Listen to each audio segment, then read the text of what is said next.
Drama की starting में हम हमारी फीमेल लीड यून को देखते हैं जो कि मर चुकी होती है और यहाँ पर उसका फ्यूनरल चल रहा होता है और उसकी सोल बाहर आकर अपने बच्चों को देख रही होती है और सोचती है कि मैंने अकेले अपनी लाइफ में अपने चारों बच्चों को पाली हूँ, जिनमें से एक मेरा छोटा बेटा, वो तो यहाँ पर मेरा फ्यूनरल अटेंड करने तक नहीं आया और मेरे बाकी बच्चे यहाँ मेरे लिए कितना रो रहे हैं, वो लोग कितने अच्छे हैं। पर वो सोचती है कि उनका एक बेटा तो पहले ही गुजर चुका था, पर उसकी एक बेटी है जो कि उनकी प्यारी सी ग्रैंड डॉटर शाओ है। यून बहुत ही खुश होती है कि कम से कम उसका बड़ा बेटा और उसकी दूसरी बेटी वो लोग कितने अच्छे हैं और साथ ही में उनकी डॉटर इन लॉ भी।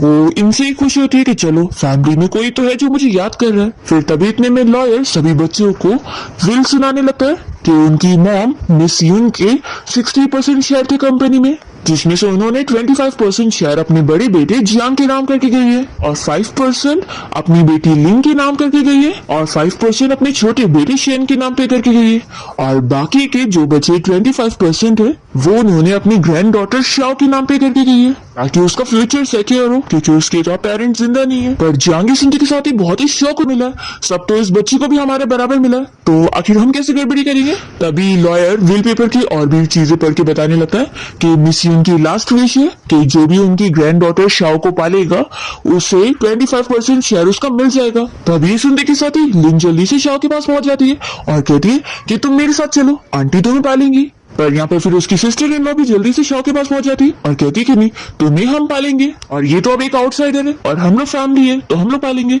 और इसी बीच वो लोग लड़ने लगते हैं और वो लोग शाओ को खींचने लगते हैं। तभी इतने में शाओ नीचे गिर जाती है और उसका सर जैसे टेबल पे लगता है तो उसके सर में चोट आ जाती है और तुरंत ही उसका खून निकलने लगता है और वो मर जाती है। ये देखते के साथ ही यून तो शौक रह जाती है कि उसकी ग्रैंड डॉटर को ये क्या हो गया। फिर तभी यहाँ उसका बेटा जियांग तो बड़ा खुश होने लगता है कि अच्छा है मर गई, अब तो ये 25% भी मेरे होंगे। यून ये सुनते के साथ ही शौक रह जाती है और उसे यकीन नहीं आता कि मेरा बड़ा बेटा ऐसी सोच रखेगा, मुझे पता नहीं था। और यहाँ ये लोग मेरे मरने के बाद मेरे पैसों के लिए फाइट कर रहे हैं और ऊपर से इन्हें अपनी मिस की जान की भी कोई फिक्र नहीं है। ये रोने लग जाती है कि उसके बच्चे ऐसे निकल जाएंगे, उसे पता नहीं था। वो सोचती है कि अगर मुझे वापस से रिबॉर्न होने का मौका मिला ना तो मैं इन बच्चों को सबक सिखाऊंगी। फिर तभी उसकी विश पूरी हो जाती है और तुरंत ही उसकी सोल शाओ के अंदर आ जाती है और शाओ जैसे यहाँ उठ के खड़ी हो जाती है तो ये लोग तो शौक रह जाते हैं। यून शौक हो जाती है कि मैं तो मर गई थी ना। फिर वो जैसी अपने आप को देखती है तो उसे पता लगता है कि वो शाओ के अंदर आ चुकी है। यून इसी शौक में होती है कि तभी इतने में फ्यूनरल हॉल में यून के सबसे छोटे बेटे शेन की एंट्री होती है और उसका ऐसा गेटअप देखकर सभी लोग शॉक हो रहे होते हैं।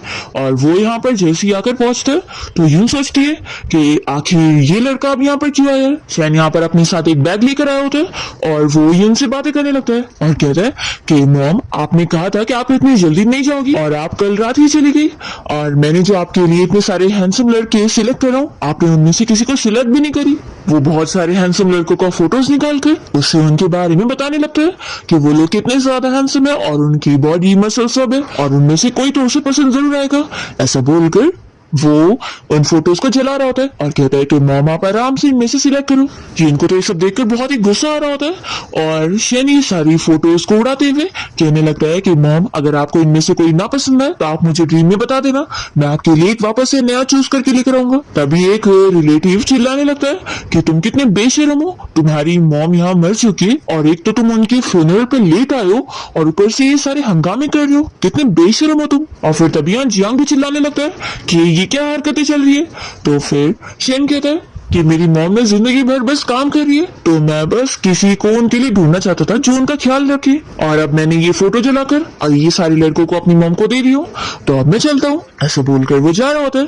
तभी इतने में लॉयर उसे आवाज देकर बताने लगता है कि आपकी मॉम मिस यून ने आपके नाम पर 5% शेयर करके गई है। तो यून यहाँ पर सोच रही होती है कि क्या मेरा बेटा शेन भी अपने भाई और बहन की तरह होगा। तभी इतने में शेन कहने लगता है कि मुझे कोई शेयर्स नहीं चाहिए, मैं यहाँ पर उसके लिए थोड़ी ना आया हूँ, मैं बस अपनी मॉम को लास्ट टाइम देखने के लिए आया था। तो मेरे जो ये 5% शेयर है उसका आप मेरी मॉम के लिए एक अच्छी जगह ग्रेव का इंतजाम कर दो और वो जगह इतनी अच्छी होनी चाहिए कि वहां पर हमेशा स्प्रिंग फ्लावर्स उगने चाहिए, क्योंकि मेरी मॉम को विंटर का सीजन बिल्कुल पसंद नहीं था। यून तो शेन की बातें सुनकर बहुत ही ज्यादा खुश हो जाती है और फिर वो जल्दी से उसके पास जाकर उसका हाथ पकड़ के रोकती है। तो फिर वो उसे देखते के साथ ही कहने लगता है कि तुम मेरे दूसरे भाई की बेटी हो ना। और फिर वो तुरंत ही उसकी चोट देखकर पूछने लगता है कि तुम्हें चोट कैसे आ गई है। तो यून कहने लगती है कि लॉयर अंकल ने बताया कि मैं आप लोगों में से किसी को भी खुद को अडॉप्ट करने के लिए चुन सकती हूँ, तो मैं आपको चूज कर रही हूँ। तो ये सुनते के साथ ही बाकी लोग तो शॉक रह जाते हैं और शैन खुश होकर कहता है कि तुम्हारी चॉइस तो कितनी अच्छी है, तुमने एक ऐसे बंदे को चुनी हो जो कि खाने पीने और मजे करने में बहुत ही अच्छा है। ये सुनते के साथ ही फिर जियांग इसे चिल्लाने लगता है कि शाओ तुम पागल हो गई हो, ये लड़का किसी काम का नहीं है और ये बस हमारे पैसे उड़ाते रहता है, उसके अलावा ये कुछ भी नहीं करता। तो ये मन में सोचती है कि ये सिर्फ पैसे उड़ाता है लेकिन तुम्हारे जैसा हार्टलेस तो नहीं है। फिर यून उसे कह देती है कि अंकल आप बहुत ही ज्यादा मीन हो और आप मुझे पसंद नहीं, तो मैं आपको बिल्कुल नहीं चूज करूंगी। तभी फिर शेन भी कहने लगता है कि भाई आपको ना मेडिकल डॉक्टर को जाकर अपने आप को दिखाना चाहिए, आपके बहुत ही रिंकल्स आ गए और आप बहुत ही ज्यादा डरावने लग रहे हो। तभी फिर लॉयर अंकल कहने लगते हैं कि मिस्टर जियांग आप इसमें कुछ नहीं बोल सकते क्योंकि मिस यून ने बोल कर गई थी कि शाओ जिसे चाहे उसे चूज कर सकती है। और फिर वो पूछता है तो फिर अब मिस शाओ ने मिस्टर शेन को चुनिए, तो आप क्या बोलते हैं। तो फिर शेन कहता है कि अब जब शाओ ने मुझे चूज कर लिए तो फिक्र मत करो, मैं शाओ को बहुत ही अच्छे से पालने वाला हूँ। तो लॉयर कहता है कि ठीक है, फिर अब मैं 1 महीने बाद आपसे अडॉप्शन मैटर पे बात करने आऊंगा। फिर शेन यहाँ से यून को लेकर जा रहा होता है और यहाँ जियांग तो बहुत ही गुस्से में होता है और वो सोच लेता है कि मुझे कैसे भी करके 1 महीने के अंदर इस शाओ को अपने पास लाना होगा, क्योंकि मैं ये सारी प्रॉपर्टी इस शेन के हाथ में ही लगने दे सकता हूँ। यून तो डिसाइड कर चुकी होती है और वो सोच रही होती है कि मैं अपने बेटे शेन को 1 महीने के अंदर इतना काबिल बनाऊंगी कि वो बहुत ही अच्छा बिजनेस टाइकून बन जाएगा और हमारी फैमिली को इनहेरिट करेगा। फिर इसके बाद यून शेन के साथ उसके घर पे पहुंचती है और देखती है कि उसने सारी चीजें इधर से उधर फेंक कर रखा होता है। तो फिर वो बहुत ही गुस्से में उसे चिल्लाती है और कहती है कि इधर आओ। तो शेन तो उसकी आवाज सुनते के साथ ही डर जाता है क्योंकि वो बिल्कुल उसे उसकी मॉम की तरह लगती है। वो तो सोचने पड़ जाता है कि ये मेरी मॉम की तरह डरावनी कैसे बन गई है, क्या ये बात सच है कि ग्रैंड डॉटर्स जो होती है वो बिल्कुल अपने ग्रैंड पेरेंट्स पे जाती है। फिर शैंतुअंती उनसे कहने लगता है कि शाओ तुम अभी बहुत छोटी हो और तुम्हें अपने अंकल से ऐसे उनका नाम लेकर नहीं बात करनी चाहिए। तो यून कहती है कि अंकल आपकी जैसी हरकत भी तो हर कोई नहीं करता ना, आखिर कौन हर रात रोज इतना लेट कर आता है। शेन कहता है कि तुम एक छोटी बच्ची हो, तुम्हें इसे क्या पड़ी है। तो फिर वो उसका कान पकड़ती है और कहती है कि अंकल अब तो आपका हिसाब मैं सेटल करूंगी। फिर यून हाउसकीपर से उसका पूरा 1 महीने का खर्चा पूछने लगती है, सारी डिटेल्स बताने लगता है कि उसने ये सारे लिमिटेड एडिशन वाले टॉयज खरीदने में पूरे 30 मिलियन वेस्ट कर चुका है। शेन यून को ऐसे गुस्से में देखकर सोचता है कि इस बच्ची का गुस्सा बिल्कुल मेरी मॉम की तरह कैसे है। फिर वो कहता है कि 30 मिलियन कुछ ज्यादा भी तो नहीं है ना, मैंने इतने ज्यादा पैसे नहीं खर्च किए। तो फिर हाउसकीपर तो उसकी और पोल खोले दे रहा होता है। तो फिर शेन यहाँ यून को समझाने लगता है कि शाओ तुम फिक्र मत करो, माना तुम्हारे अंकल बहुत सारे पैसे उड़ाते तो क्या हुआ, मुझे हर महीने पैसे मिलते हैं, तो मेरे पास इतना ही है कि मैं तुम्हें अच्छे से पालूंगा, तुम्हें कोई बात की फिक्र करने की जरूरत नहीं पड़ेगी। तभी फिर हाउसकीपर बताने लगता है कि आपके बड़े भाई ने आपके यहाँ सारा पैसा अब रोक दिया है। ये सुनते के साथ ही शेन तो शॉक हो जाता है कि अब उसका पैसा ही रुक गया तो अब वो क्या करेगा। शेन का बिहेवियर देखकर यून को समझ आ रहा होता है कि ऐसी सिचुएशन में भी वो कंपनी को संभालने का नहीं सोच रहा है बल्कि यहाँ पर ऐसे परेशान हो रहा है। वो डिसाइड करती है कि शेन को मुझे पूरी तरीके से बदलने के लिए इसके खाने पीने और मजे करने की आदत को पूरी तरीके से चेंज करना होगा। फिर यून मेड्स को ऑर्डर देती है कि इन सारे टॉयज और खाने पीने के सामान को यहाँ से बाहर फेंको। फिर मेड्स आकर सारी चीजों को उठा के लेके जाने वाली होती है तो वो शेन रोकने लगता है कि ये मेरे प्यारे बेबीज है, इन्हें मत लेकर जाओ। और वो यून को समझाने लगता है कि ऐसा मत करो। तो फिर वो कहती है कि अंकल आप क्या चाहते हो, अब आपके पास कोई पैसे नहीं बचेंगे तो आप मुझे कैसे पालोगे, क्या आप मुझे ऑर्फनेज में भेजने का सोच रहे हो। तो फिर शेन मान जाता है कि तुम गुस्सा मत हो, मैं ऐसा नहीं सोच रहा हूँ, मैं तुम्हें जरूर अच्छे से पालने वाला हूँ। फिर वो ऑर्डर दे देता है कि हाँ इन्हें लेकर जाओ। फिर उसके सारे टॉयज वगैरह यहाँ से उठा के लेके जाने लगते हैं तो बेचारे को बहुत अपसेट फील हो रहा होता है। और फिर हाउसकीपर उससे उसकी स्पोर्ट्स कार की चाबी भी ले लेता है तो बेचारा बहुत ही अपसेट होकर चाबी को भी दे देता है और फिर बैठ कर यहाँ रो रहा होता है। तभी यून उसके ऊपर हाथ करने लगती है और वो मन में सोचती है कि चलो फर्स्ट स्टेप तो कंप्लीट हो गया है, अब नेक्स्ट स्टेप होगा इसके अंदर की सारी बेसिक एबिलिटीज को लाने का ताकि फिर ये मेरी कंपनी को संभाल सके। फिर नेक्स्ट मॉर्निंग होती है ये यहाँ शेन के रूम में पहुंच जाती है और उसे उठाने लगती है कि अंकल सुबह के 8 बज गए, जल्दी से उठ जाओ, आपको अभी काम पर जाना है। तो फिर शेन कहता है कि सुबह 8 बजे कौन ही उठता है और इतने बजे तो बच्चे स्कूल भी नहीं जाते, मैं भी नहीं उठने वाला हूँ। तो फिर यून उसका ब्लैंकेट हटाती है और कहने लगती है कि अंकल कल आपने मुझसे कहा था कि आप मुझे पालेंगे। तो आप कैसे पालोगे अगर आप काम ही नहीं करोगे? तो क्या आपने सिर्फ झूठ बोले तो मुझे कल खुश करने के लिए? ऐसा बोलकर वो रोने का नाटक कहती है। तो शैन फिर उसे शांत करता है और कहता है कि फिक्र मत करो, मैं तुम्हें अच्छे से पालने वाला हूँ और मैं अब भी काम पर जा रहा हूँ। तो फिर यून कहती है कि मैं भी आपके साथ चलूंगी। तो शैन इसके लिए एग्री करता है और फिर बेचारे को बेड पर से उठना ही पड़ता है और फिर वो यून के साथ अपनी कंपनी पहुंच जाता है। यहाँ पर यून उससे पूछने लगती है कि ये कंपनी तो ग्रैंडमा ने आपको देकर गई थी ना, यहाँ पर आखिर कोई एम्प्लॉयज क्यों नहीं नजर आ रहे हैं? तो शेन कहता है कि ये तो मुझे भी नहीं पता, एक्चुअली मैं यहाँ पर आता नहीं हूँ। तो यून को गुस्सा आता है कि इतनी अच्छी कंपनी को इसने बर्बाद करके रखा हुआ है। तभी फिर इतने में शेन की सेक्रेटरी आई होती है और वो कहने लगती है कि अब आप यहाँ पर आए। तो फिर वो कहता है कि मेरे को क्यों बोल रही हो, तुम्हें तो पता है ना कि कंपनी मैं नहीं संभालता हूँ बल्कि मैंने तुम्हें संभालने को दिया हूँ। तभी फिर जैसी सेक्रेटरी यून को देखती है तो वो कहने लगती है कि मिस्टर शेन ये आपकी अडॉप्ट की हुई बेटी है, कितनी क्यूट है ये, रुको मैं अब इसके लिए कॉफी लेकर आती हूँ। तभी यून तुरंत ही उसे ऑर्डर देने लगती है कि सेक्रेटरी शेन सारे एम्प्लॉयज को मीटिंग रूम में बुलाओ और उनसे कह दो कि अगर 11 बजे तक वो मीटिंग रूम में नहीं पहुंचे तो फिर वो अपने रिस्क पे नहीं आएंगे। फिर हम देखते हैं कि मीटिंग रूम में यून यहाँ हेड चेयर पे बैठी होती है और उसके पीछे शेन खड़ा होता है और वो सोचता है कि आखिर शाओ इतनी ज्यादा सीरियस कब से बन गई, ऊपर से मुझे बिल्कुल मेरी मॉम की तरह लग रही है। तभी सेक्रेटरी भी पूछने लगती है कि बॉस क्या आप मिस शाओ को ये सब करने देंगे, उन्हें रोकेंगे नहीं? तो फिर शेन इशारा करता है कि तुम ही रोक लो। तो फिर वो भी डर जाती है और पीछे होती है और फिर इतने में यहाँ पर कुछ थोड़ी मोड़े से एम्प्लॉयज पहुंच जाते हैं। फिर उन्हें देखने के बाद यून सेक्रेटरी को तुरंत ही ऑर्डर देने लगती है कि 2 दिन बाद फिर से सारे एम्प्लॉयज को मीटिंग के लिए आने बोल देना और साथ ही में वो शेन को काम देती है कि तुम सारे एम्प्लॉयज की लिस्ट बनाओगे। ऐसा बोलकर वो चली जाती है तो वो तो शौक रह जाता है कि ये मुझे काम देकर गई है।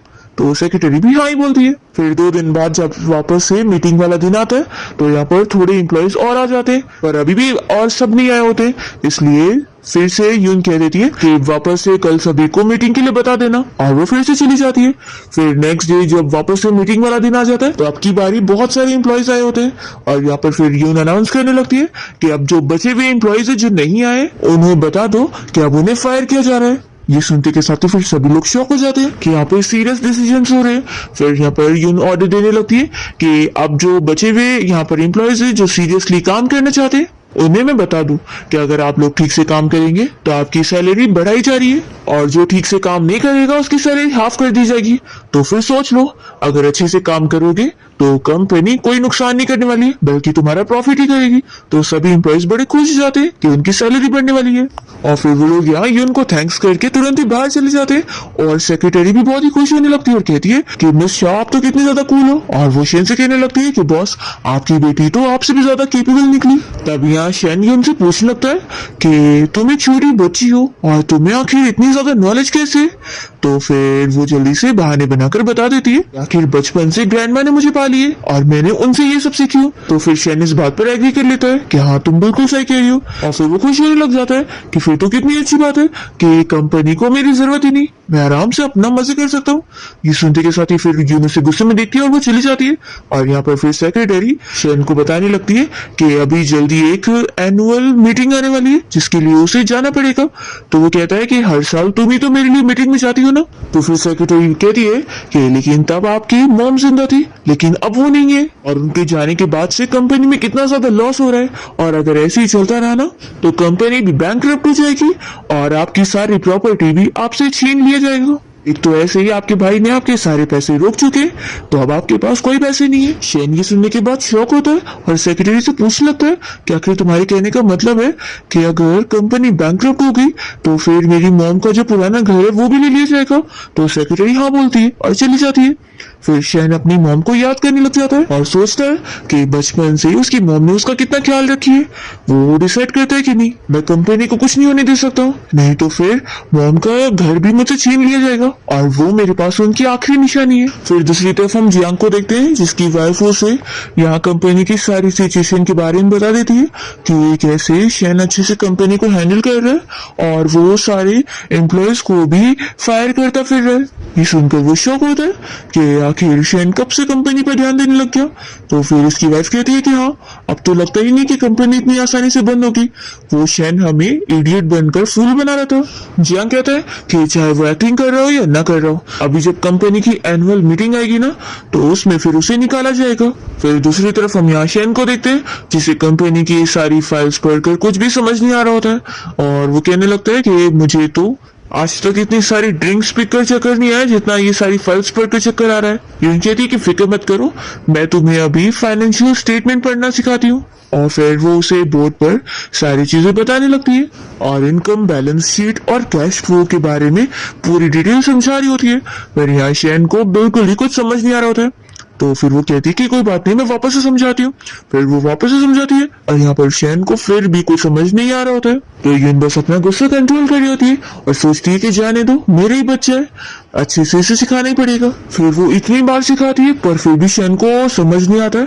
तो वो समझ जाता है कि अभी यून गुस्सा करेगी, तो वो तुरंत ही वॉशरूम का बहाना करके वॉशरूम में जाकर छुप जाता है और यहाँ पर टाइम पास करने के लिए वो मजे में गेम खेलने लगता है। और इतना देर हो जाती है तो यून फिर बाथरूम का दरवाजा तोड़ते हुए अंदर आ जाती है और फिर उसे देखकर ये शॉक हो जाता है और कहता है कि तुम ऐसे कैसे अंदर आ सकती हो, ये बहुत ही रोड हरकत हुई। तो यून चिल्लाने लगती है कि अंकल आप इतने देर से नहीं आए थे और आप यहाँ पर मुझे चीट कर रहे हो, चलो अब वापस से चल के स्टडी करो। तो फिर शेन अपसेट होकर कहने लगता है कि देखो तुमने मुझे इतनी बार सिखाई लेकिन मुझे फिर भी कुछ भी समझ नहीं आ रहा है, मुझे तो लगता है कि सच में बहुत ही बड़ा लूजर हूँ।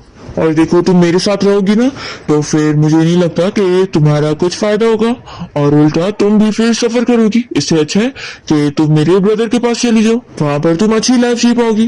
तभी यूनुस के पास जाती है तो शेन तो डर जाता है कि वो उसे मारने वाली है, पर वो तो बस उसके सर पे हाथ करती है और शेन को फिर उससे देखते ही उसे अपनी मॉम की याद आ रही होती है।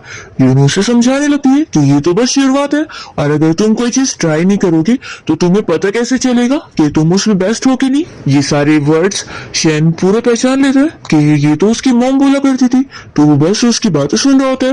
यहाँ पर यूनुस से समझाने लगती है कि मैं स्टडी रूम में तुम्हारा इंतजार करूंगी और देखो अंकल मैं आपको फोर्स नहीं कर रही हूँ, लेकिन मैं आपसे एक बात जरूर कहना चाहूंगी कि ग्रैंडमा हमेशा कहती थी कि कोई भी चीज पे गिव अप नहीं करना चाहिए और वो ये भी कहती थी कि वो भी आप पर गिव अप नहीं कर रही है। ऐसा बोलकर वो चली जाती है। फिर शेन ये सुनने के बाद सीरियस हो जाता है और वो कंपनी की सारी फाइल्स लेकर पढ़ने लग जाता है और फिर वो हर टाइम सारी चीजें सीख रहा होता है। ये देखकर खुश होती है कि अब जाकर वो लाइन पर आ चुका है। फिर नेक्स्ट मॉर्निंग जब उसकी नींद खुलती है तो सेक्रेटरी यहाँ उसे ब्रेकफास्ट करने को दे देती है और कहती है कि आप यहीं पे रहो, मैं मिस्टर शेन को उठा के आती हूँ। फिर यून जब यहाँ ब्रेकफास्ट कर रही होती है कि तभी इतने में सेक्रेटरी आके बताती है कि मिस्टर शेन गायब है, अब हम क्या करेंगे, आज तो एनुअल मीटिंग वाला दिन है और अगर वो नहीं चलेंगे तो फिर उन्हें निकाला जाएगा और लगता है मिस्टर शेन पहले ही डर गए इसलिए वो कहीं भाग चुके हैं। तो यून कहती है कि फिक्र मत करो, तुम अभी मेरे साथ कंपनी चलो मीटिंग के लिए। फिर हम देखते हैं कि कंपनी में यहाँ सारे लोग शेन का इंतजार कर रहे होते हैं और जियांग को तो बहुत गुस्सा आ रही होती है। इतने में फिर यून यहाँ पर आके मेन वाली चेयर पे बैठ जाती है। तो उसे देखकर जियांग कहता है कि तुम यहाँ पर क्या कर रही हो, तुम एक छोटी बच्ची हो तो इसलिए कंपनी में तुम्हारी जगह नहीं है। तो फिर यून कहती है कि मेरे पास भी आपके जितने 25% शेयर्स है तो मेरे पास भी हक बनता है कि मैं यहाँ बैठ सकती हूँ। तो ये जियांग मन में सोचता है कि बस एक बार मैं इसके सारे शेयर्स ले लूं, फिर देखता हूँ कि ये कैसे एरोगेंट बनती है। फिर वो पूछने लगता है कि शेयर आखिर अभी तक क्यों नहीं आया, क्या वो डर गया और इसलिए यहाँ पर नहीं आया। तो फिर यून कहती है कि अभी टाइम नहीं हुआ है, तो फिर तुम लोग नहीं बोल सकते कि वो यहाँ पर आए नहीं। जियांग शेन की बुराई करने लगता है और कहता है कि वो कोई काम का नहीं है और देखना तुम्हें भी पता लग जाएगा कि तुम्हारा अंकल सच में यूजलेस है। फिर बाकी के शेयर होल्डर्स भी जियांग का साथ देते हुए शेन की बुराई करने लगते हैं और कहने लगते हैं कि वो लोग उसका इंतजार नहीं करने वाले क्योंकि लगता नहीं वो यहाँ पर आने वाला है। तभी यून यहाँ पर शेन की साइड ले रही होती है और कहती है कि जब तक टाइम नहीं हो जाता तब तक उन लोग को उसका इंतजार करना ही पड़ेगा। तभी फिर सेक्रेटरी यहाँ पर आती है तो यून पूछती है कि मेरे अंकल ने क्या बताया। तो फिर वो कहने लगती है कि मिस्टर शेन ने कहा है कि हम उन्हें अकेला छोड़ दे। तो इस सुनते के साथ ही जियांग फिर हंसने लगता है कि देखा मैंने सही बोला था, वो यहाँ पर नहीं आने वाला। और वो इसे शर्त लगाने की बात करता है कि देखते हैं अगर वो यहाँ टाइम पे नहीं आया तो फिर तुम्हें अपने शेयर्स मुझे देने पड़ेंगे। यूनिस के लिए एग्री कर लेती है। तो फिर यहाँ पर फिर वो लोग 10 बजने के टाइम का इंतजार करते हैं और फिर ये काउंटिंग खत्म करता है और कहता है कि देखो वो अभी तक नहीं आया। और फिर तुरंत ही वो सेक्रेटरी को यहाँ पर पकड़वा लेता है और उनको पकड़ के जबरदस्ती उससे कॉन्ट्रैक्ट पेपर पे साइन करवाने वाला होता है ताकि उसके शेयर सब इसके हो जाए।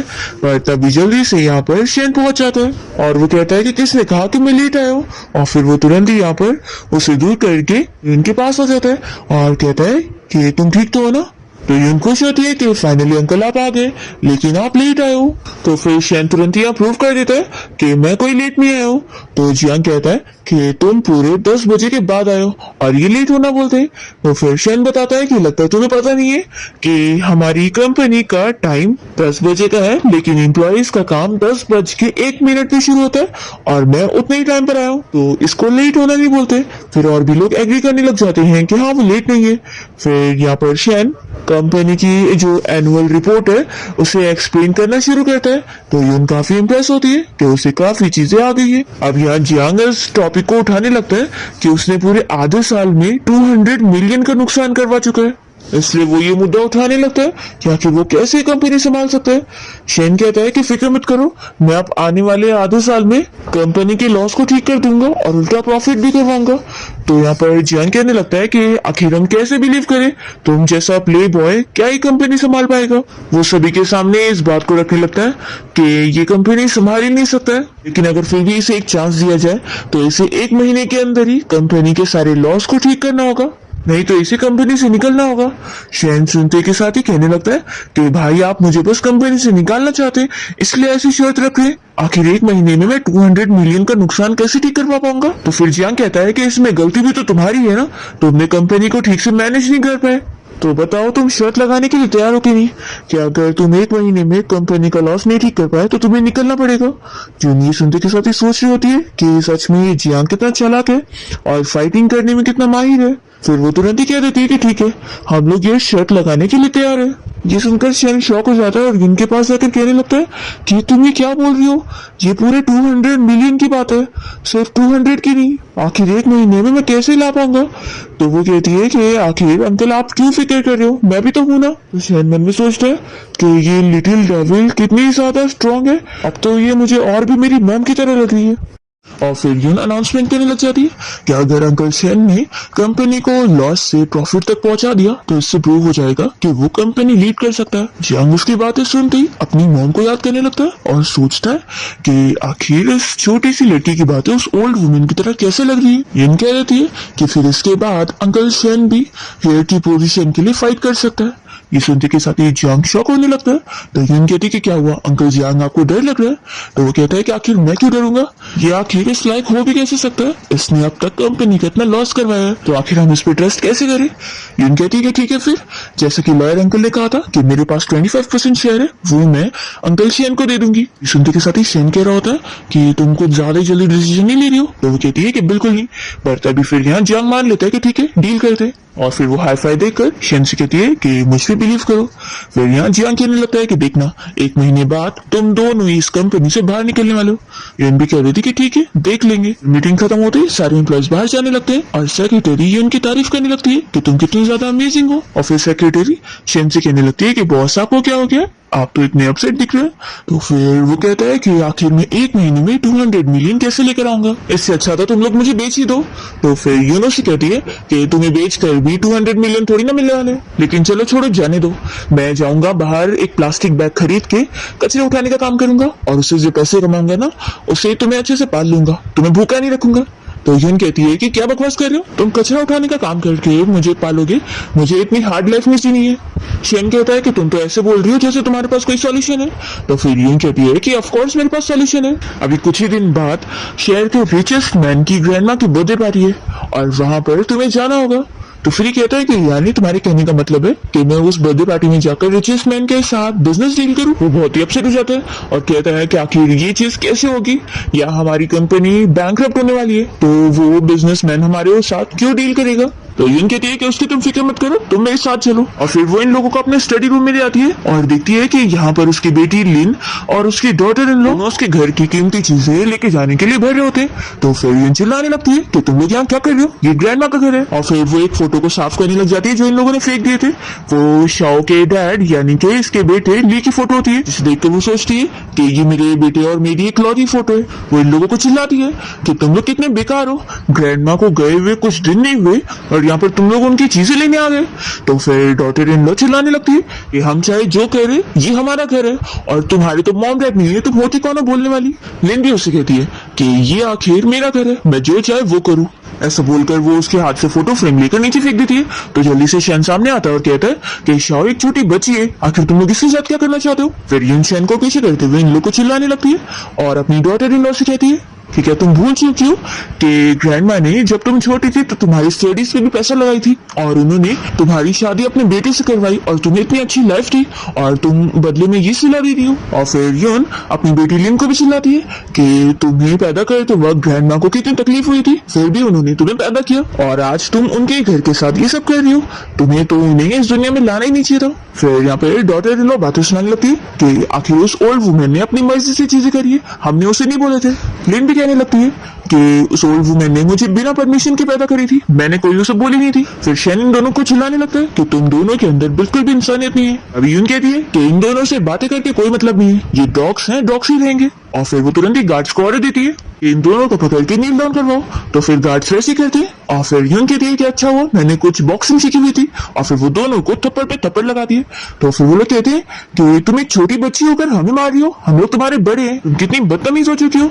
तो फिर यून कहती है कि ये मैंने आप ही लोग से तो सीखी हूँ। और फिर इन दोनों को बहुत सारे थप्पड़ लगाकर वो इनके गाल लाल करके गार्ड्स को कह देती है कि अभी इन्हें जाकर बाहर फेंक दो। फिर यहाँ शैन तो डर रहा होता है और यून सेक्रेटरी और शैन दोनों से पूछती है कि मैंने इन दोनों अनग्रेटफुल लोगों को सबक सिखाई हूँ, तो क्या मैंने कुछ गलत करी। तो वो लोग कहते हैं कि नहीं। यून कहती है कि ठीक है तुम लोग मेरे साथ हो तो अब मेरे साथ चलो।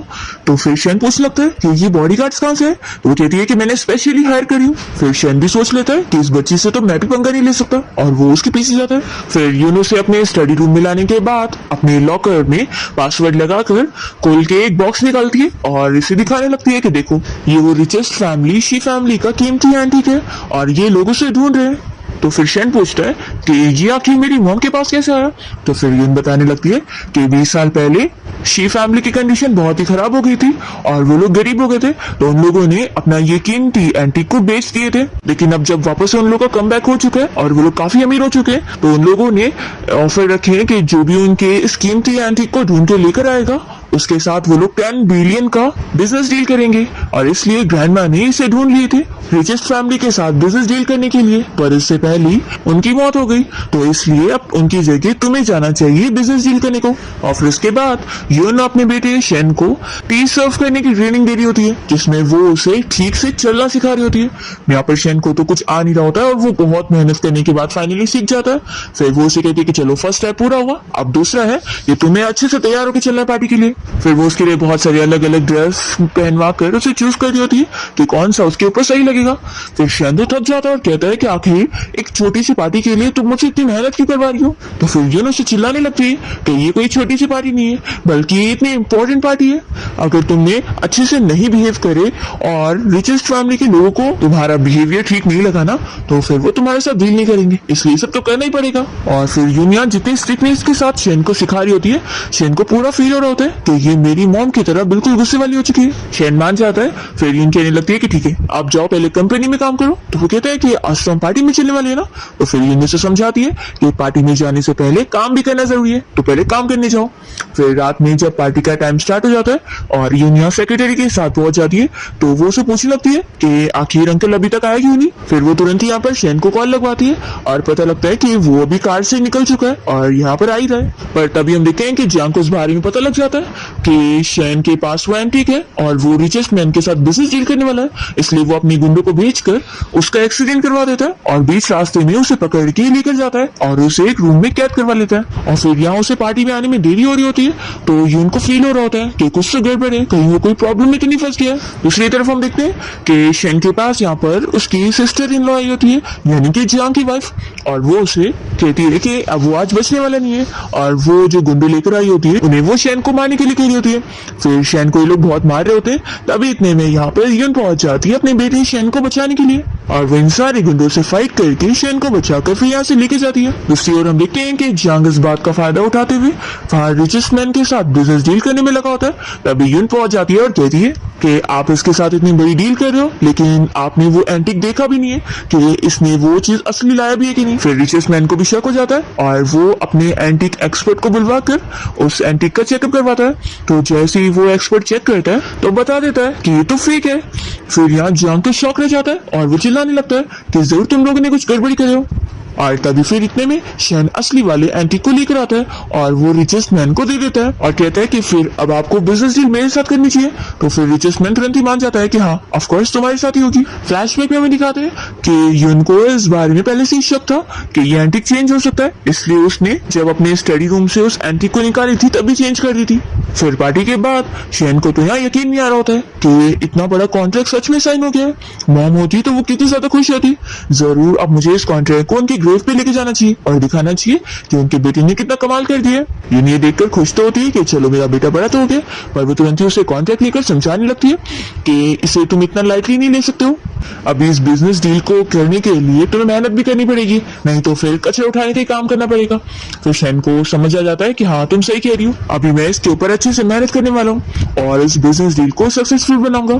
तो फिर यून कहती है कि ये हुई ना बात, तो अब इसी बात पे फैक्ट्री को हैंडल करने का और ऑर्डर देने का काम मैं तुम्हें संभालने के लिए दे रही हूँ। शेन तो ये सुनने के बाद शॉक हो जाता है और कहता है कि आखिर ये मैं कैसे करूंगा, नहीं नहीं ये मेरे बस की बात नहीं है। तो फिर यून उसे समझाने लगती है कि जब अगर तुम ये छोटा सा काम नहीं कर पाओगे तो आखिर तुम कंपनी के सीईओ कैसे बनोगे। देखो ये तो तुम्हें करना ही पड़ेगा, आगे चल के तुम्हें और भी सारी चीजें करनी है। शेन नहीं मान रहा होता है तो फिर यून यहीं पर बैठ कर रोने का नाटक करने लगती है और कहती है कि अंकल अब आप कुछ नहीं कर पाओगे तो आप मुझे पैसे कमा के पालोगे कैसे, और फिर बाकी अंकल्स भी मुझे बिल्कुल भी वैल्यू नहीं देते, तो आखिर मेरा क्या होगा।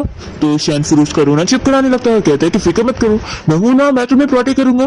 तो फिर वो कहती है कि मैं अच्छे से जानती हूँ कि अंकल आप इतने ज्यादा अच्छे हो और पावरफुल भी हो, तो बस मुझे पसंद नहीं आता कि आप अपने आप को ऐसे डिग्रेड करो और कोई आपको बुली करके जाए। फिर इसके कहने पर शेन अपने काम पर लग जाता है और वो अपनी सेक्रेटरी के साथ मिलकर फैक्ट्री ढूंढ रहा होता है, पर उसे कोई नहीं मिल रही होती है। तो फिर वो उसे कहने लगता है कि आखिर ये काम इतना मुश्किल क्यों है।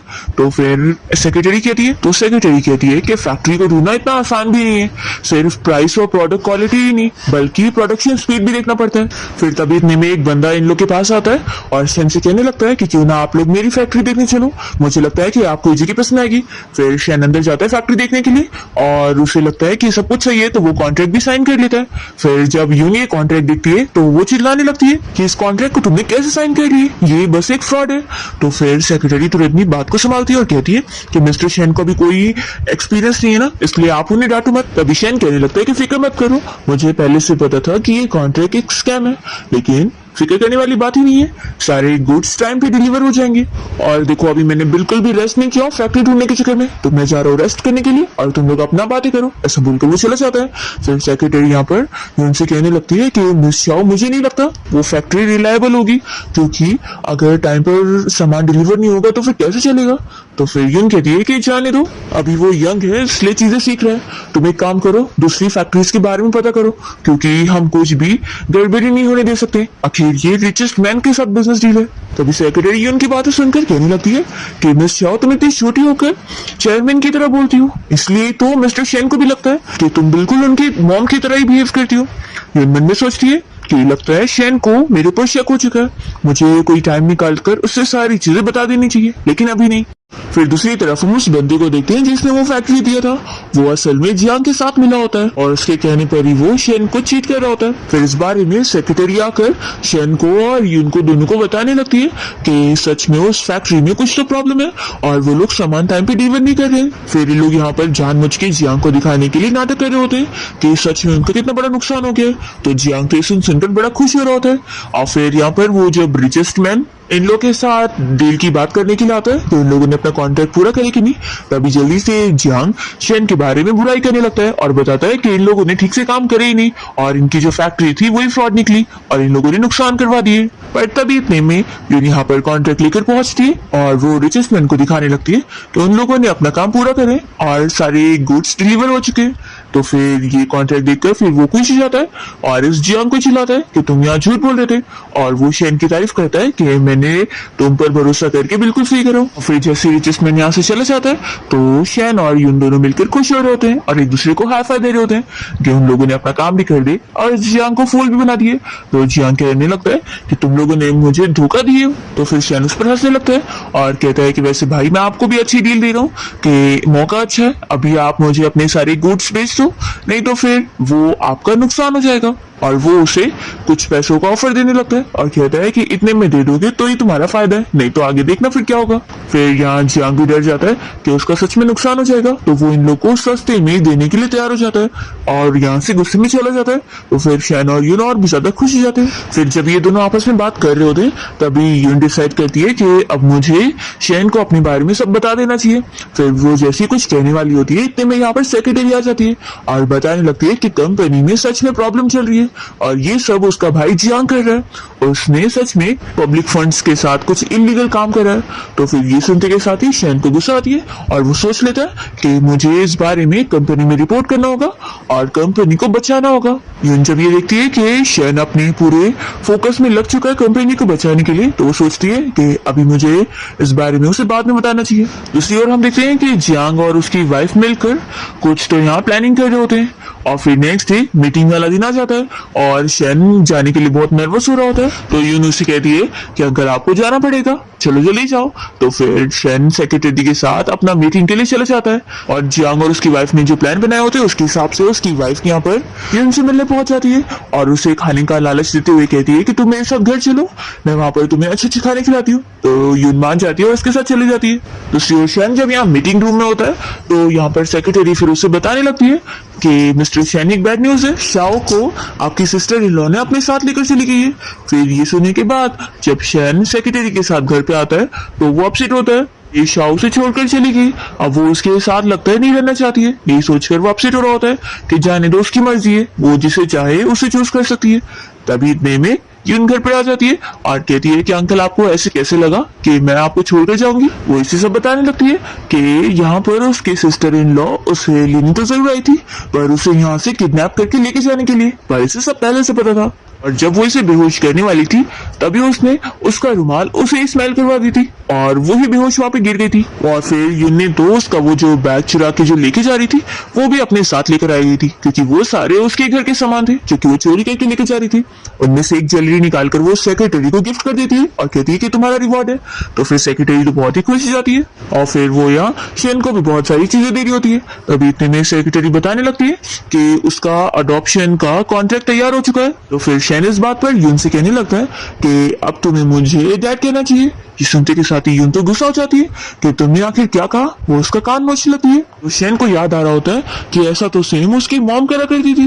वो याद करता है कि जब वो क्लब में मजे करा करता था अभी उसकी मॉम वहां से चिल्लाने पहुंच जाती थी। अब शैन यहाँ यून से भी डर कर उसे कहने लगता है कि फिक्र मत करो, तुम मुझे अंकल ही बोल सकती हो, मैं तुम्हें कुछ नहीं कहूंगा। फिर दूसरी तरफ हम देखते हैं कि शैन कंपनी के काम में लग जाता है और वो अपने भाई जियांग को भी कंपनी से निकलवा रहा होता है क्योंकि वो यहाँ पर जो भी सारे फ्रॉड कर रहा है वो उसके सामने पोल खोल देता है। जियांग को गुस्सा आ जाती है और वो जाकर फिर लिन के साथ मिलकर प्लानिंग करता है और कहता है कि हम दोनों साथ मिल जाते हैं और उस शैन और उस शाओ से दोनों से उन लोग के शेयर्स छीन लेते हैं। फिर प्लानिंग करके लिन यहाँ यून के पास पहुंच जाती है और उसे बेला फुसला के अपने साथ लेकर जाती है और वो लोग फिर उसे किडनैप कर लेते हैं और उसे कह देते हैं कि अब इस शेयर डॉक्यूमेंट पे वो साइन करे।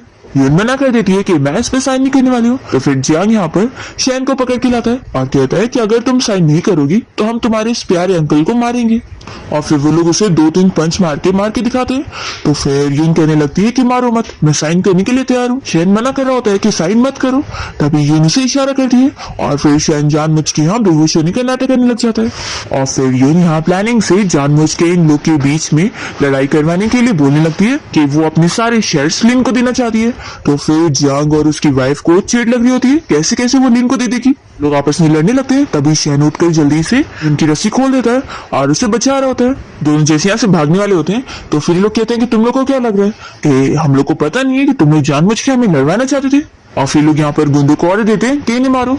तो फिर गुंडे जैसे यहाँ पर डंडे से यून को मारने वाले होते हैं तभी शेन सामने आ जाता है और उसे चोट लग जाती है। तो यून ये देखकर रोने लग जाती है और कहती है कि आखिर तुम मेरे सामने क्यों आ गए। तो फिर शेन कहने लगता है कि आखिर मेरा फर्ज है तुम्हें प्रोटेक्ट करना। तो वो कहती है कि तुम मेरी बच्ची हो तो मॉम बच्चों को प्रोटेक्ट करेगी, वो सही है। शेन ये सुनकर शॉक होता है कि ये क्या तुम बोल रही हो। तो फिर यून अब्बू से बता देती है कि मैं ही तुम्हारी मॉम हूँ। शेन को ये सुनने के बाद शौक लगता है और वो सारी चीजें याद कर रहा होता है कि जब से यून शॉक के अंदर आ गई थी तब से वो काफी अलग बिहेव कर रही थी और उसे शुरू से ही लग रहा था कि वो पूरी उसकी मॉम की तरह बन चुकी है। शेन तो ये जानने के बाद बहुत ही खुश हो जाता है, पर तभी लिन चिल्लाने लगती है कि तुम क्या बकवास कर रही हो। तो यून बताती है कि हाँ मैं ही असल में तुम लोग की मॉम हूँ। पर यहाँ इनमें से किसी को भी यकीन नहीं आ रहा होता है और वो लोग कहते हैं कि इसकी बकवास सुनना बंद करो और इन लोगों को मारो। पर तभी फिर टाइम वेस्ट सेक्रेटरी यहाँ पर सारे बॉडीगार्ड्स को लेकर पहुंच जाती है और हमें फ्लैशबैक में दिखाते हैं कि यून को पहले से ही शक था, इसलिए उसने सेक्रेटरी को समझा के रखी थी कि अगर वो कोई प्रॉब्लम में फंस जाती है तो उसे जल्दी से उन लोगों को लेकर पहुंचना होगा। सेक्रेटरी यहाँ पर सॉरी कहने लगती है कि मैं लेट हो गई। तभी यहाँ पर इन सारे गार्ड्स को ऑर्डर देती है कि इन सभी को पकड़ लो। और फिर जब गार्ड्स इन लोग को पकड़ करके नील डाउन करने लगते हैं तो यून इन लोग को चिल्ला रही होती है। तब जाकर फिर उन्हें पता लगता है कि ये सच में उनकी मॉम है। फिर वो लोग अब बचने के लिए माफी मांगने लगते हैं। तो यून कहती है कि अब इसका कोई फायदा नहीं है, तुम लोग उन्हें जो कर रहे हो ना उसके लिए अब मैं तुम्हें माफ नहीं करने वाली हूँ और वो इन्हें जेल में भेजने को बोल देती है। फिर फाइनली 1 महीना बीत जाता है और अब शेन कंपनी संभाल रहा होता है और यून अपनी लाइफ एंजॉय कर रही होती है। तभी वो कहने लगता है कि मॉम क्यों ना आप भी कंपनी चल के संभालो। तो वो कहते हैं कि बिल्कुल नहीं, तुमने क्या कहा था कि तुम मेरे अंकल हो और मैं तुम्हारी नहीं सुना, तो अब तुम कंपनी संभालोगे मैं नहीं। और अब तो मेरा टाइम आ गया, मैं मजे में खाऊंगी पीऊंगी और अपने मजे करूंगी और तुम जाकर काम करोगे। और वो उसे ऑर्डर दे देती है कि अब तुम कंपनी के सीईओ बन चुके हो तो अब कंपनी को संभालना तुम्हारा काम है। शैन बेचारा आपसे टूकर काम पे चला जाता है और यून एंजॉय कर रही होती है। इसी के साथ ही इस ड्रामा की हैप्पी एंडिंग यहाँ पर हो जाती है।